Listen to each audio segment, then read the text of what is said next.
Today is Tuesday, November 29th, and here's the news of the internet today. What I first want to do is start off with a story from yesterday. MSNBC on Morning Joe claimed that Kelly Conway upset Donald Trump with her appearance on a Sunday talk show. I called shenanigans on it, but first let's start off with the clip from Morning Joe. Two sources at the top of the Trump transition team confirmed to MSNBC that they spoke to the president-elect and that Donald Trump was, quote, furious at Kellyanne Conway's comments on Sunday, suggesting that Trump betrayed his supporters by even considering Mitt Romney for a position in his cabinet. Kellyanne went rogue at Donald Trump's expense at the worst possible time, a source familiar with Trump's thinking said. Trump's top aides say they were, quote, baffled by Conway's comments and suggested that it feeds into a growing concern inside the campaign that, quote, instead of driving Donald Trump's message, she's pushing her own agenda. One top transition aide said, quote, it's dangerous. Steve Bannon and Reince Priebus have reportedly been growing frustrated by Conway's failure to become a team player in a transition process where the top players are forming a tight-knit group around the president. After seeing this clip, this is what I put on my website yesterday. Next, you're reading all across the mainstream media about another fiasco at the Donald Trump camp. It's funny, every fiasco they say that has arisen turns out to be false or ridiculous. And here's another one. They say Donald Trump is upset with Kelly Conway because of the remarks she made about Mitt Romney. Let's be honest, Donald Trump isn't mad at Kelly Conway. In politics and in life, ignorance is not a virtue. And sure enough, I got it right. Later on that evening on Megyn Kelly, a Donald Trump spokesperson came on and, well, just listen to the clip yourself. That doesn't sound like Kellyanne Conway to go rogue. We'll see. Carl, great to see you. Great, thank you. Joining me now, Jason Miller, Communications Director for the Presidential Transition Team. Jason, good to see you. So what's the story? Did Kellyanne Conway go rogue with those comments or not? No, not at all. And in fact, the President-elect and Kellyanne and myself, along with Hope Hicks, were sharing a chuckle about that earlier this evening. No, Kellyanne chatted with the President-elect in advance of going out and offering her comments and asked his permission if it was okay to go and voice her opinions on the matter. And he said, go for it. And I think that's one of the great things about what we're going to see with So the MSNBC report that Trump was livid, that he's furious with what that's not true. The president-elect gave her permission to go out and do that, and I think that's one of the great things about this White House is the president-elect and our future president will take in a number of different viewpoints and opinions, and then he'll form his own decision, decide how he wants to go forward. The next story, which is truly unbelievable how fast it happened, is the Tennessee wildfires has overtaken the state. And I got a short news clip for you. This is a crazy story about a wildfire out of control in Tennessee. More than 14,000 people have been forced to evacuate from the resort towns of Gatlinburg and Pigeon Forge. Officials say 100 homes have been destroyed or damaged, and there's little hope for relief anytime soon. 4 people suffered severe burns trying to evacuate and are hospitalized, but lucky, as of now, no deaths have been reported.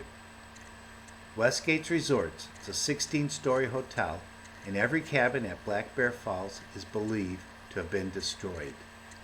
Schools in Greene, McKinn, and Sevier counties are now closed, and more than 12,000 people in Sevier County were without power as of this morning. Dollywood was evacuated, and tourists fled the area as wildfires ripped through the eastern Tennessee. Amazing, isn't it? What we're going to do now is we're going to go a little bit into sports. Jim Harbaugh and U of M got fined $10,000 for his comments about the refereeing at the Michigan-Ohio State game. I got his comments for you, and here they are.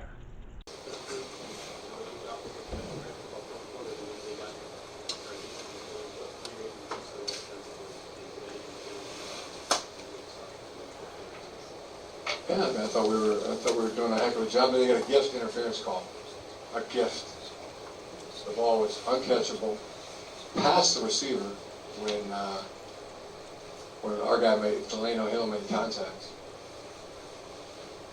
And then, you know, fast forward to overtime, second overtime, Greg Perry is getting hooked, turned before the ball gets there. I think that really benefited in that gift interference penalty. Does it feel more like you lost this game or had it taken from you? What do you think? That's what I think. As I said, bitterly disappointed in the officiating. So concerned about that. Could have been watching the game rather than concerned about throwing a hat. Where you throw a hat, throw your script towards the sideline. That's a penalty. Addison said, "Well, it is in basketball." Well, it's in basketball. Well, he told me that he officiates basketball. I don't know the relevance. He said it would have been a technical in basketball.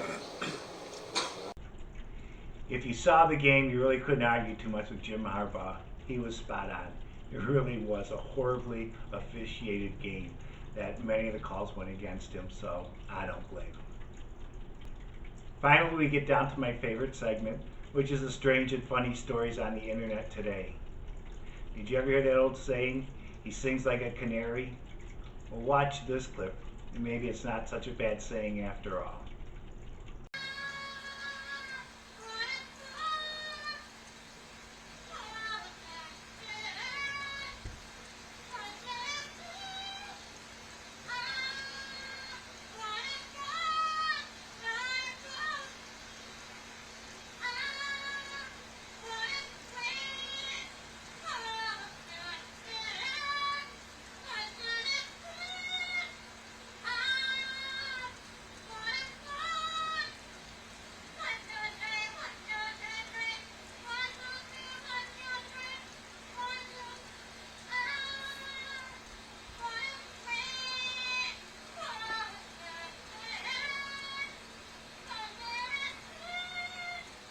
And finally for you, I got this Russian daredevil that, well, you just got to see the clip to believe it. I know, you want to see it again, this time in slow motion. Well, I got it for you. Here it goes.